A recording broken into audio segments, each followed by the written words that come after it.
Pozdrav do side, përshëndetje të gjithëve, hello to everyone.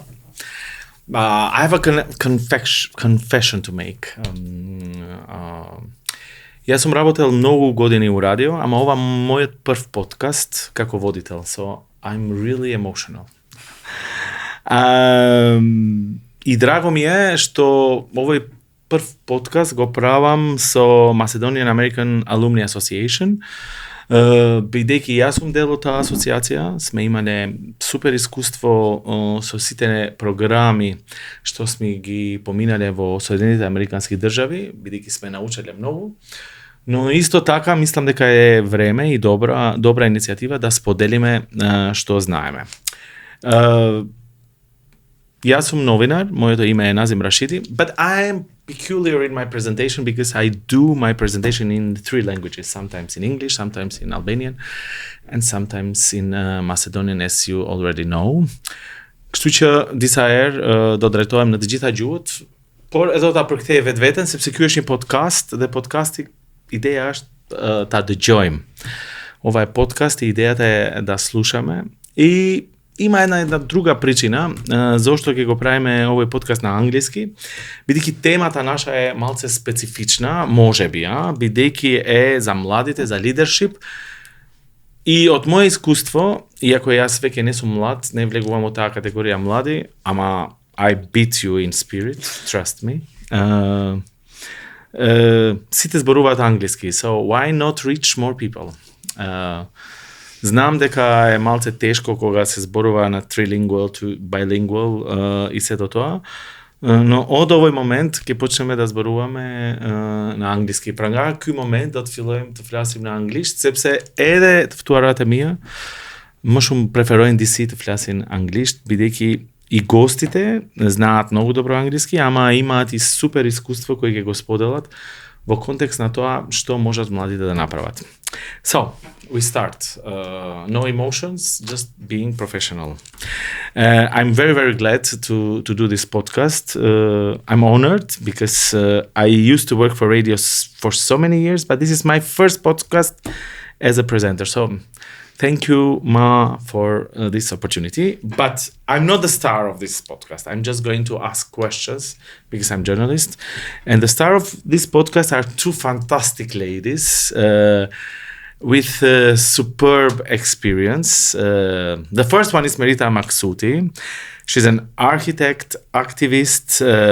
She used to work and still works with youth. She's also like me. She can beat you in spirit with youthness.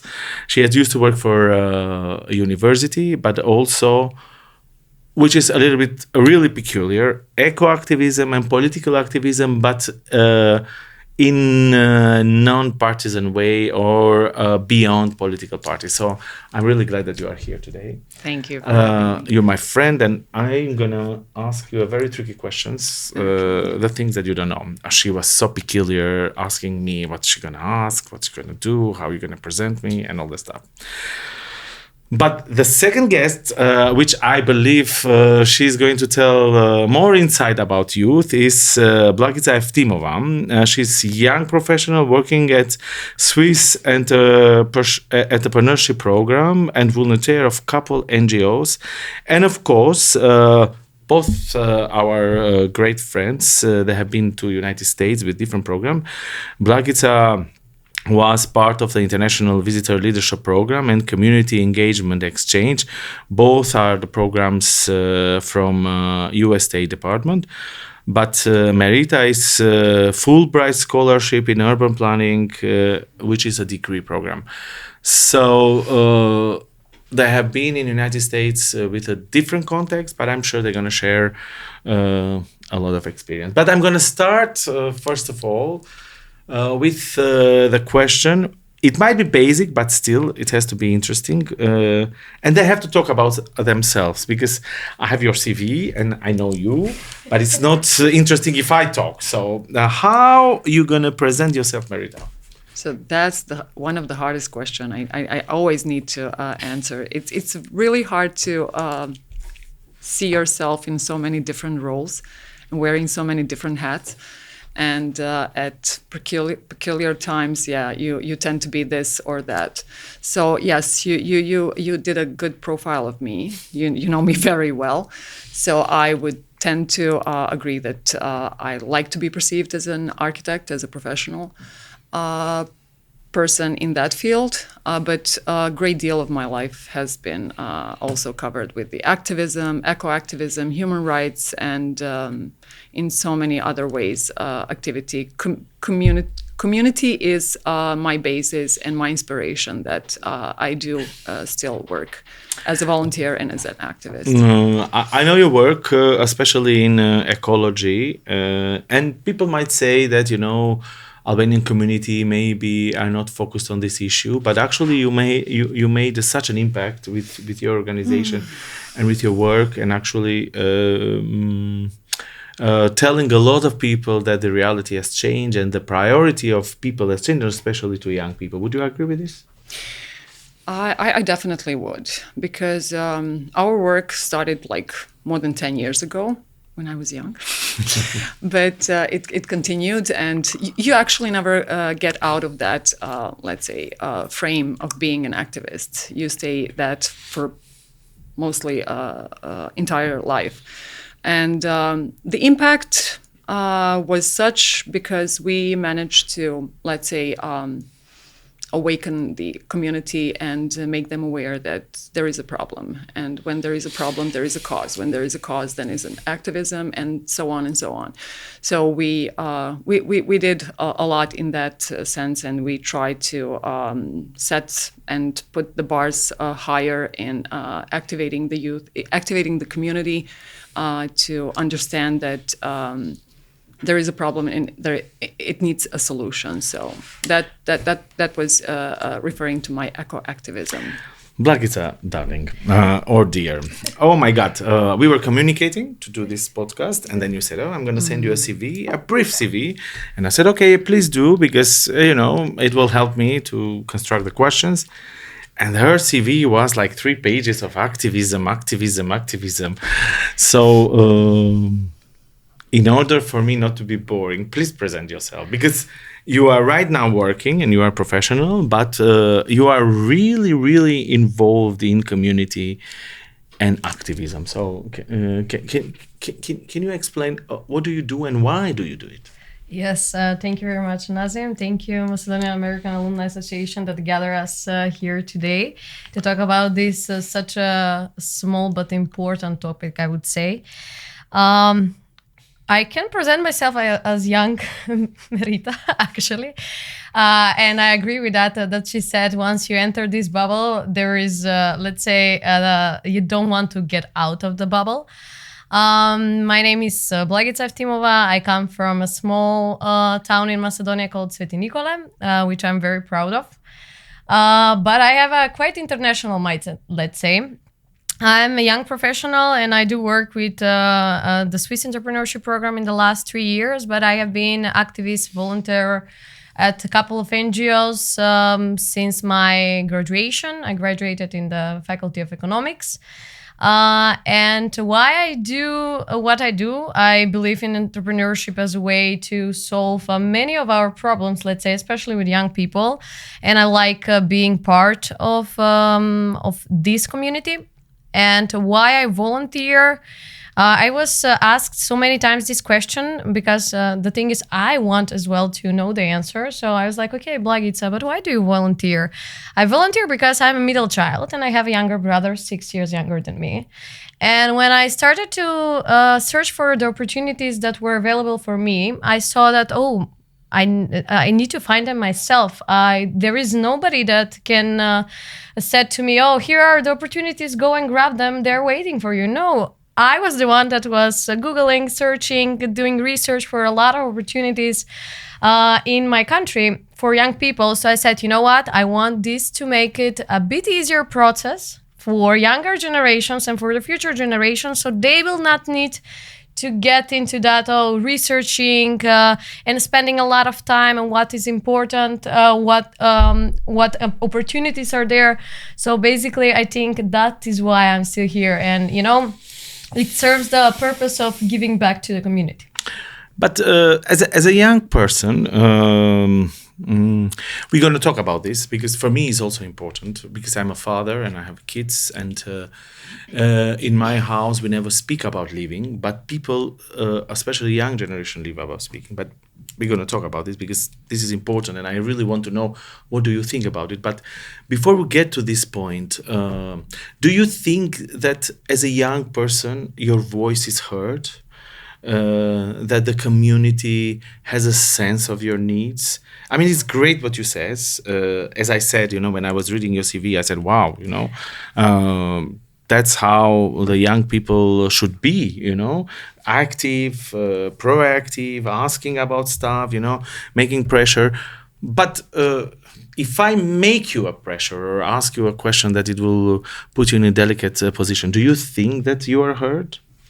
Sometimes, yes. I mean, me, I'm quite a loud person, so I'm heard, but in what sense, it depends. But I do think that often society overlooks the concerns of young people, leaving them, and me as well, feeling marginalized and unheard in the decision-making process. So I do think that we need to raise our voices a little bit higher in this sense, but with great impact. In order for the society itself to start listening to what are our problems. Because also in the entrepreneurship in a startup, how do you create a startup? You first say, okay, if there is a need, then you create the solution. But if you only have the problem is yours and you think, oh, maybe like a lot of people who have the problem, do the research. Maybe nobody has it, the need for it. The question why I'm doing to you, and of course I'm going to include Merita as well, is because I was doing a little bit of research also for my work, and 80% to 20% of the population in North Macedonia is young. And if you put it in the context of politics, this is important. 20% of a population, it can make a difference. But a lot of young people feel unheard, or a lot of young people feel unincluded. Do you agree with that? I do agree, but I also agree that if you want to be heard, you need to have the voice and you need to speak out what you mean. Like the voices matter. So basically, nobody can hear you if you are just talking with your friends, let's say, and not getting that action. In the public, yeah? Yeah, exactly. Okay. So for me, definitely I agree the young people are being less heard. But we need to work more on the emphasis, we have space for you to freely speak your mind so we can address these issues. Because right now, I don't think that we have that safe space in the public to be heard. Merita, I want to include you right now in the conversation. We of course, we presented you with your activism. And because you have worked with young people, I made a joke, but we know each other, so we really are very strong in spirit, especially you. But that's not quite important right now. In what context? Because you're established, you're a professional, people take you seriously when you say stuff about a matter that you are involved. But do you think that the young people had the confidence, the young people that you worked with, to voice their concerns in a way that they matter?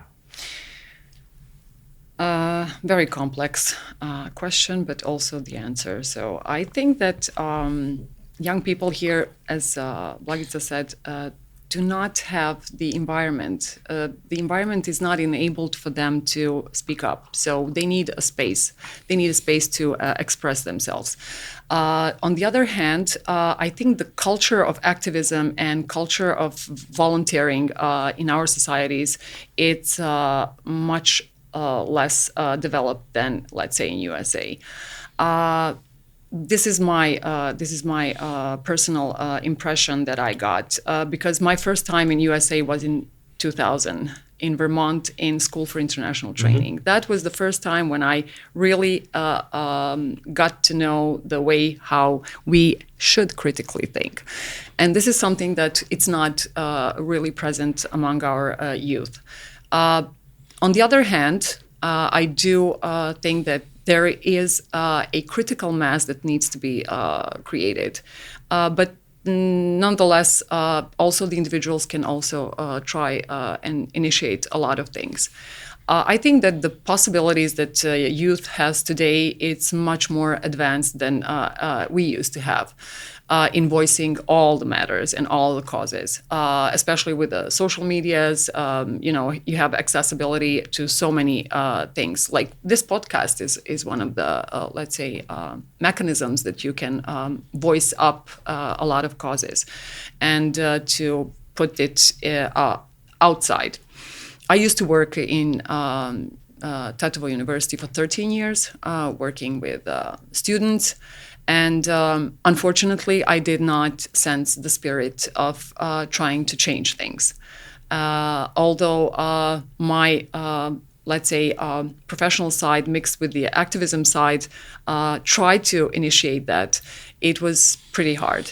So if you cannot initiate that amongst the youth that are pretty much aware of, I don't know, urban planning, like the city situation, like civic engagement,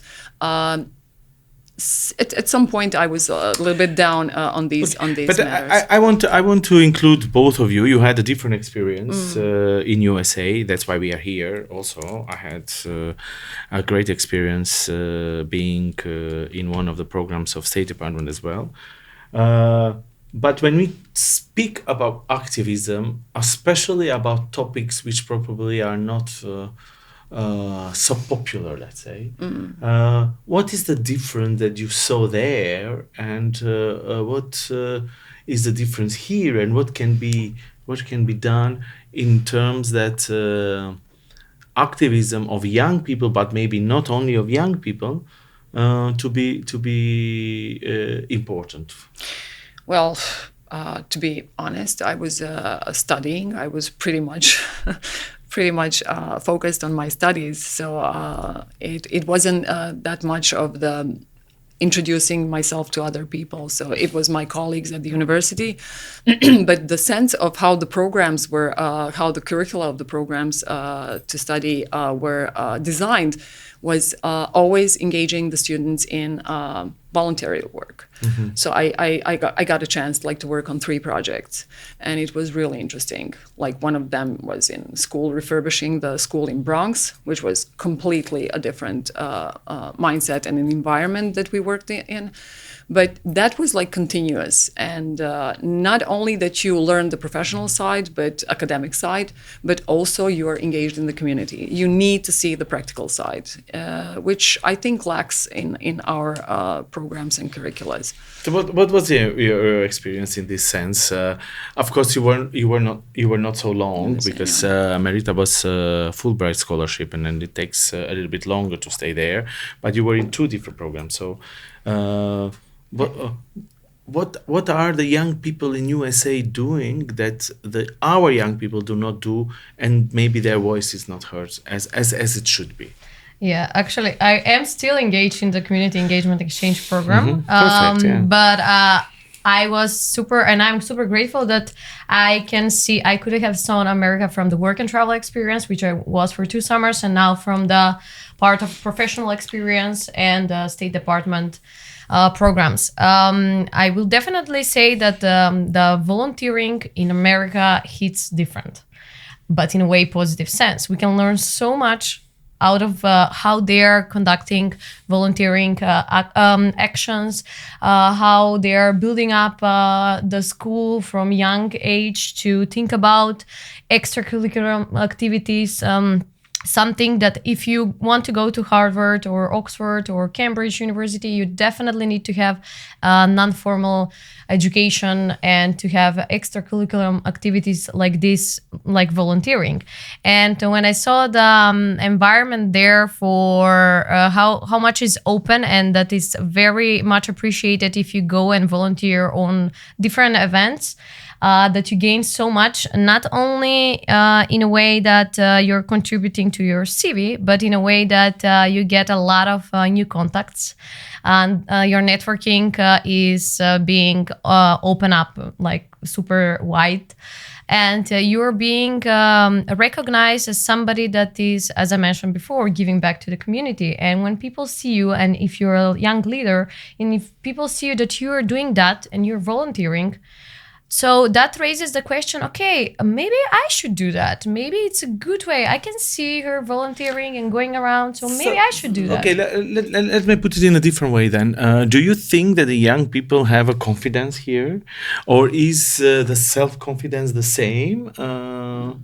Or maybe we live in a society where not only young people, or whoever they do, they feel judged, and because of it, they don't have courage to voice their opinions or their actions. There are young people that have self-confidence, but many of them struggle definitely with confidence and being willing to speak up about what is the issue that they have. But I do think that we can work with providing access to maybe mentorship platforms or self-development programs. We can work towards building that self-beliefs and self-confidence.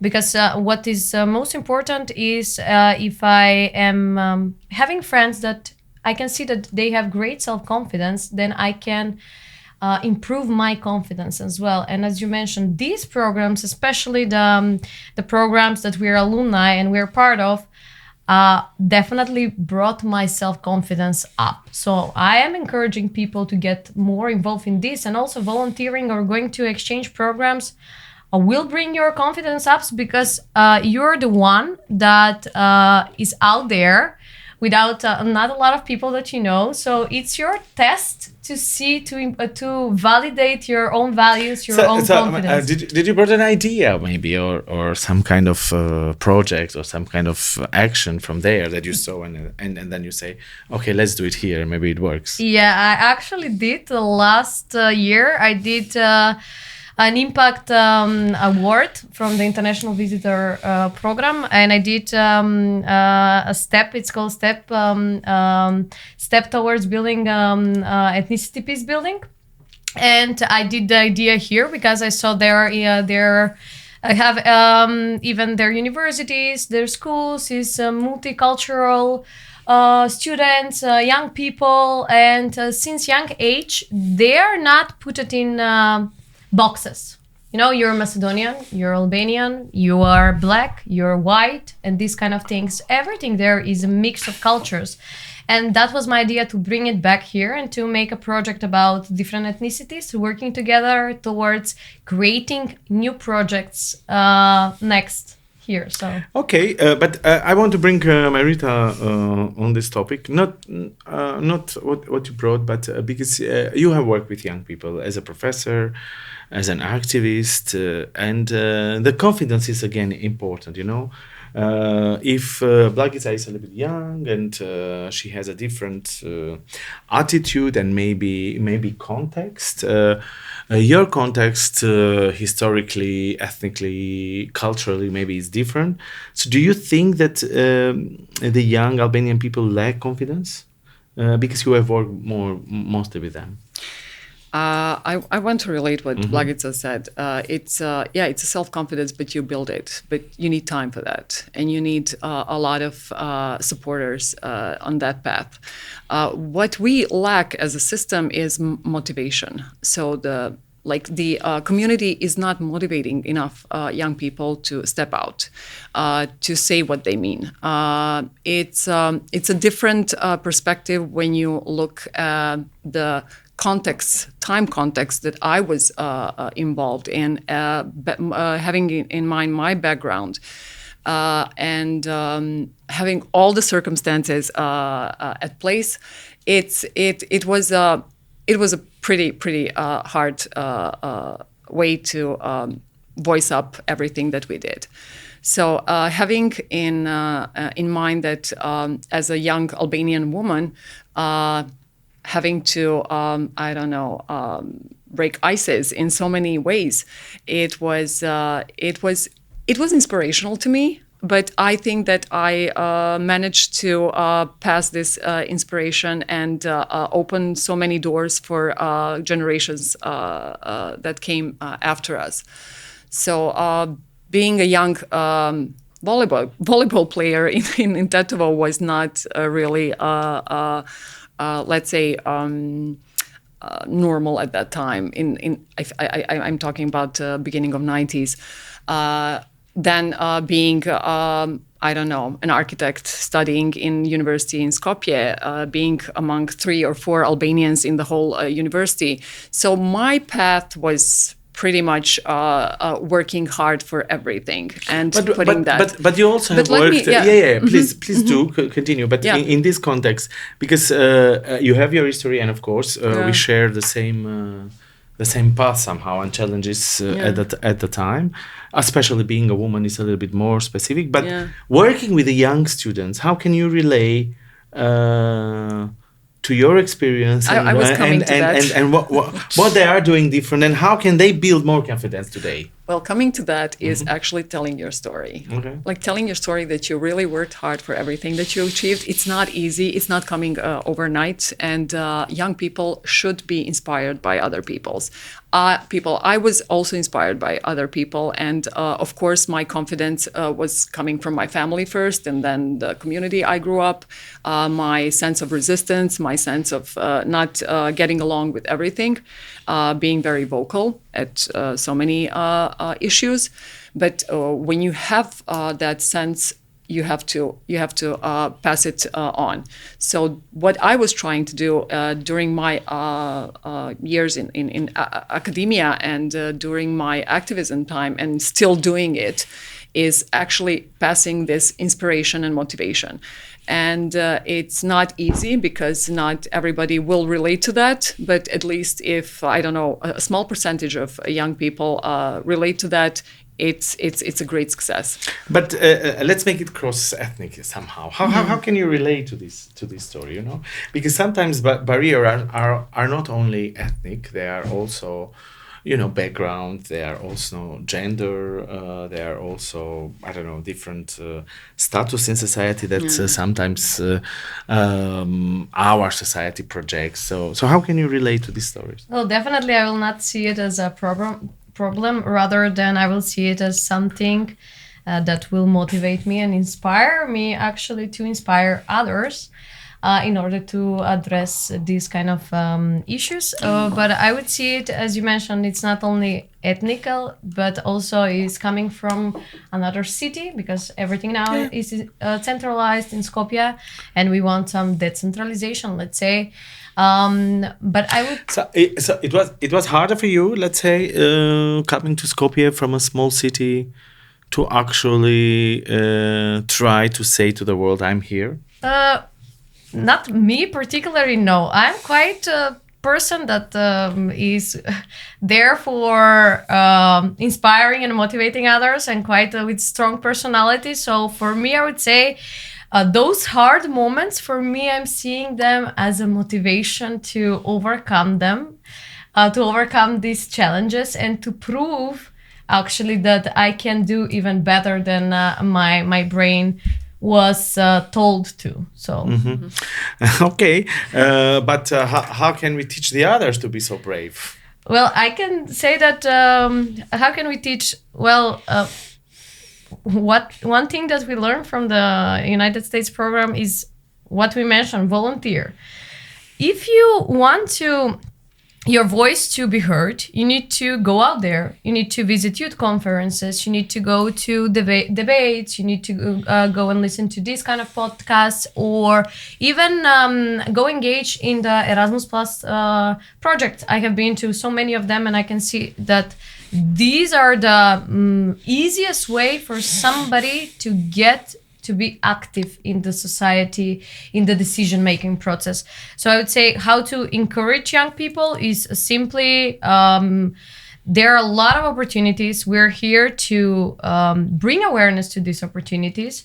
So the only thing that you need to do is actually volunteer or engage with these NGOs. You know, when I was preparing myself for this topic, and of course it's interesting for me. I always want to be inclusive in a sense to even in my daily work to put everyone in the agenda, because we have as a journalist to be inclusive and to create space for everyone to say what they want to say. But you know, when I was asking people, and some of them would say that not everyone or from the young people have a sense of activism. Do you agree with this? Do you think that our society, the schooling system perhaps, or the parents, or the small cities, if you want, or the big cities, regardless where you live, have this notion of actually repressing young people to voice their ideas? Do you think that there is a lack of activism? Yeah, of course. What will my neighbors think if I do this? That mindset is not only here in our country, but is across Western Balkans for sure. And I do think that people are afraid, young people are afraid to be active in their society, because if you're doing that, you're wasting your time. Maybe you can monetize your time a little bit more with doing something else, or doing actually a job, working job that pays your bills.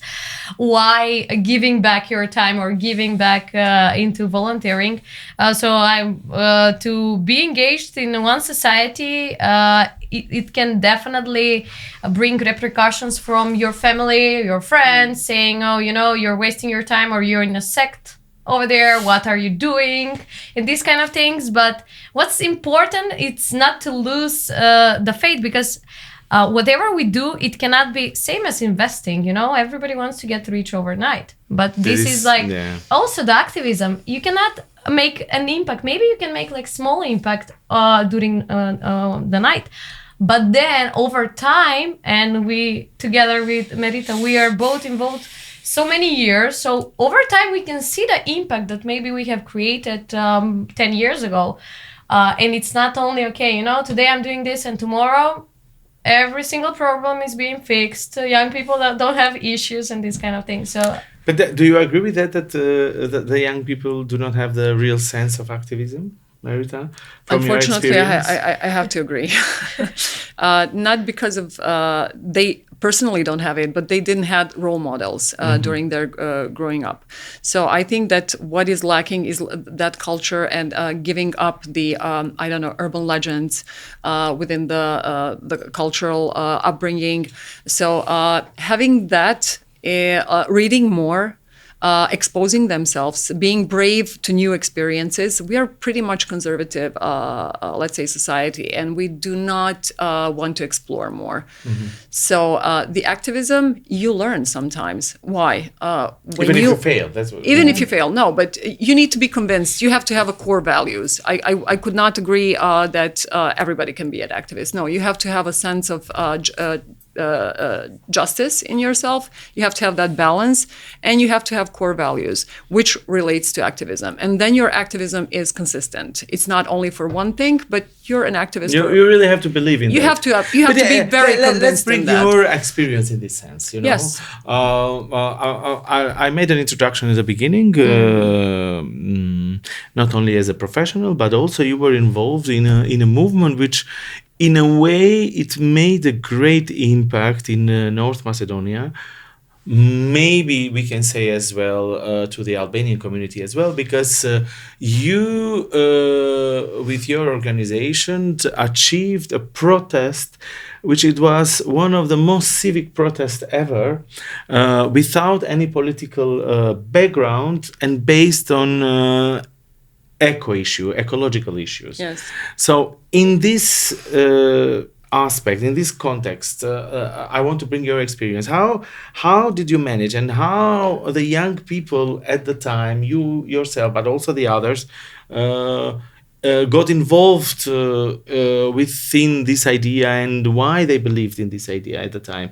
You know, because even today, if we see the issue, they are very politicized. They are very, I don't know, economically based. And this was something that most of the people, the cynics, would say, "Oh no, that wouldn't work. People wouldn't get involved emotionally about it." But yet, it produced one of the greatest civic protests in our country. Okay, as I would say, I've been there, done that. Yeah. So no, people were not convinced at the beginning. So even if it was something that it was way beyond every political, ethnic, religious topic. So it was a eco topic. It was an ecological question that was an issue that was happening. Tetovo was one of the most polluted cities in the world, in the top 5 for almost, I don't know, a period of time. So as I said, the cause is the one that leads the activists, no matter what. We had a lot of obstacles at that time from the political parties because they saw that, we are attacking them. Everybody sees from their perspective and their interests.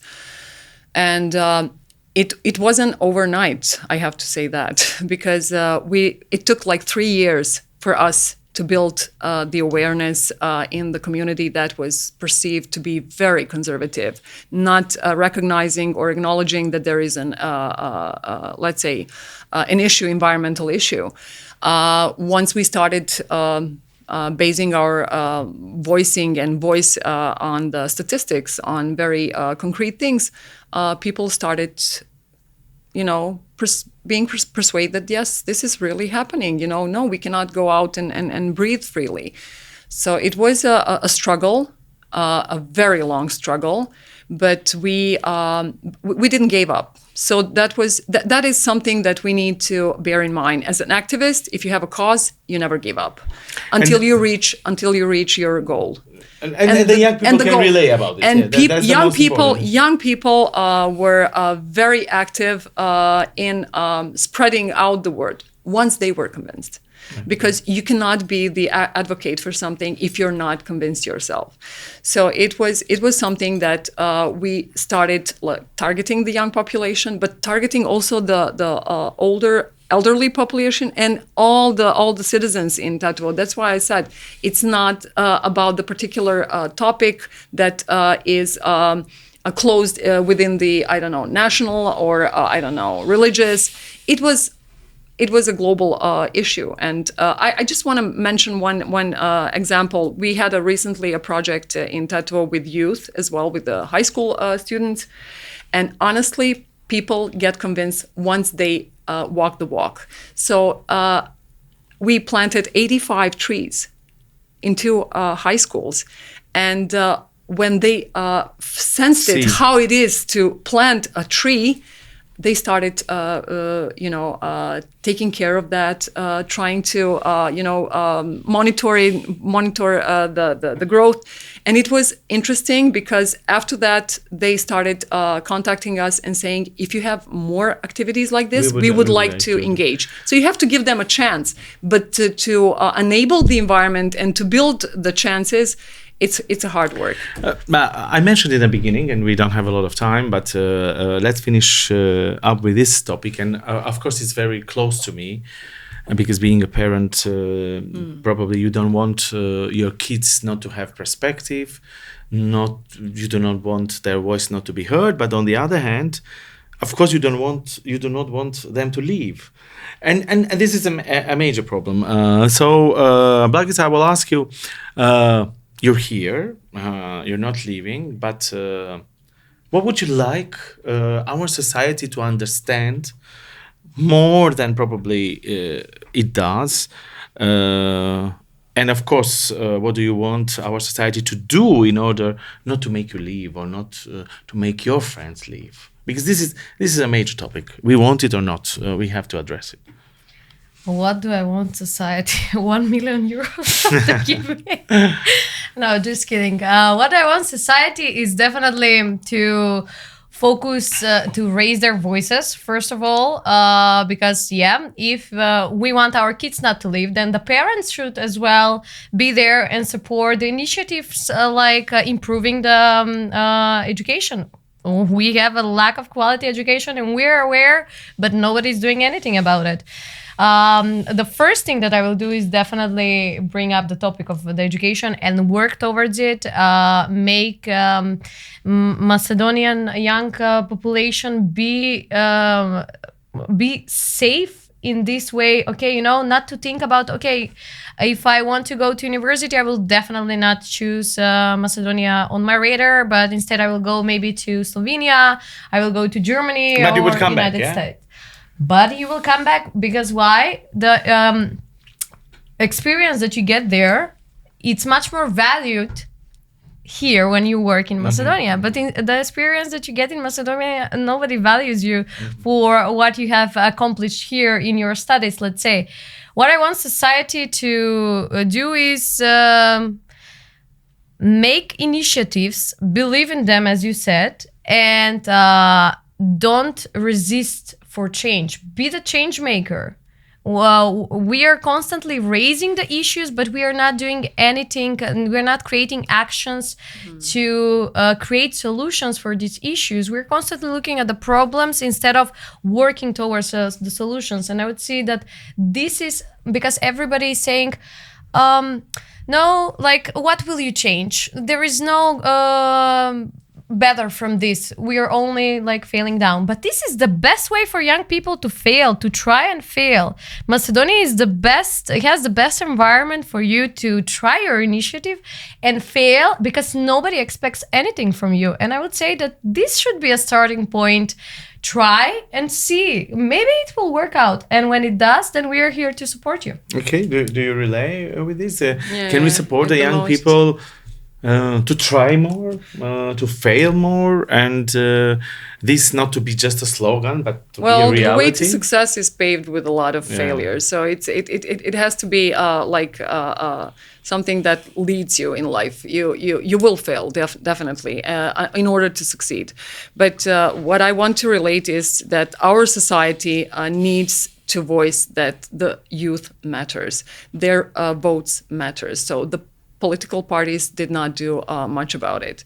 And they actually were the cause and the trigger that young people were leaving. So let's say, constant reminder that this is what we can offer during the election time, but after that, completely ignoring the youth. It's something that probably triggered the brain drain that we are having. And now we will see the consequences in 5 to 10 years, seriously seeing the consequences. We're doing this podcast in English. We were discussing, and we wanted to do it in English because we wanted to attract more young people. One of the reasons. The other reasons is, because we speak in North Macedonia so many languages, but, English is the common, probably language that we understand together. But when I say this is sometimes probably our young people are mostly prepared to go to the foreign market there, to our markets. Also because they speak the English language, and also they are ready to go to go out there. I just hope that we raise some issues for them to be convincing that even with English, it's okay to speak English. They can have inspiration to stay in our country because they can do a lot. I think that should be the same or the greater motive, to just to do more. So I will conclude this podcast with some of your words. I liked when you say Blagica, change more. We have to change more. The world is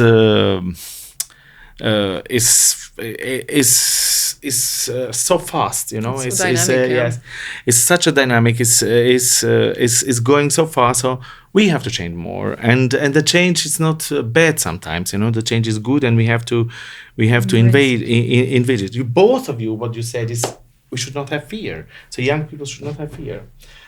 Because with fear you cannot do anything. Sometimes it's okay to fail, not too much, but sometimes it's okay because we learn. But failing is reinventing. Yeah. So But the most important thing that you both said, and I totally agree, is support. We have to support the young people. And not just to say it, not just to be as a slogan, but we really, really support in their ideas, because I think they have a great idea.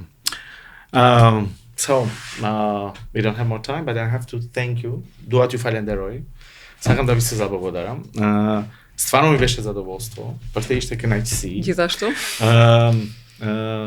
Thashno fillim, ky është një nga podcastet e para që e bëj, edhe pse kam punu në radio. Radio është dashuria ime. Ова е од ретките подкасти што јас ги правам како водител. И радиото уствари е моја љубов. Така да ми беше многу задоволство. А повеќе задоволство ми беше фактот што бев со вака фантастични две дами кои имаат толку да кажат. Се надевам дека бевме интересни. Да? Да. Мерита Сигурна. Максути, фала многу, ти благодарам многу, ти фалендерoj shumë Мерита. Фалендерoj Ishte nas. vërtet kënaqësi. Gjithashtu. И Благица Евтимова, ти благодарам многу, стварно ми беше задоволство. И овие 45 минути одма ми помина. Да. Не знам, се надевам И истото. мене ми беше задоволство. Јас сум Истото чувство, се надевам дека ќе го имаат и тие што ќе не гледаат, слушаат. Yes, I just want to say to the young people that they should stay engaged and stay inspired because their voice matters and they can make change in our community. Nobody else can make. Only they can make the change. Thank you Exactly. very much. Faleminderit shumë. Ova беше подкастот на Macedonian American Alumni Association. И се надевам ви беше интересно. Ви благодарам многу. Јас сум Назим Рашиди, новинар и иста тако како и двете дами тука член на МАА. До следниот пат, се најдобро. Миропавшим, јете мират. Бај бај. Павшем. Ciao.